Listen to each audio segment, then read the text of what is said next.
வணக்கம். சிதம்பரத்தில் கோயில் கொண்டிருக்கும் சிவகாமி அம்மையை போற்ற நினைக்கும் காளமேகம் கதையைப் போன்ற இந்த நிந்தாஸ்துதியைப் பாடுகிறார். மாட்டுக்கோன் தங்கை மதுரை விட்டு தில்லைநகர் ஆட்டுக்கோனுக்குப் பெண்டாயினாள்.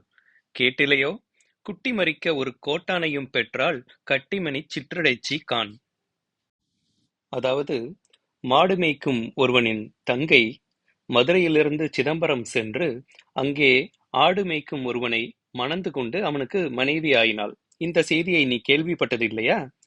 அவனது ஆட்டுக்குட்டிகளை மரித்து மேய்க்க கையில் கோல் தாங்கும் ஒரு பிள்ளையையும் பெற்றாள் அந்த இடைச்சி குலப்பெண்.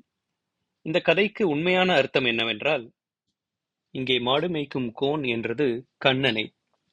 கண்ணனின் தங்கை உமையாள்.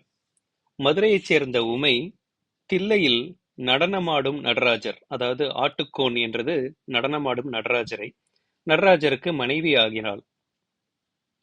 மேலும் தலையில் கைகளை மாற்றி குட்டிக் கொள்ளும்படி ஒரு கோட்டானை, அதாவது ஒரு தந்தம் உள்ள பிள்ளையாரையும் பெற்றாள். நன்றி.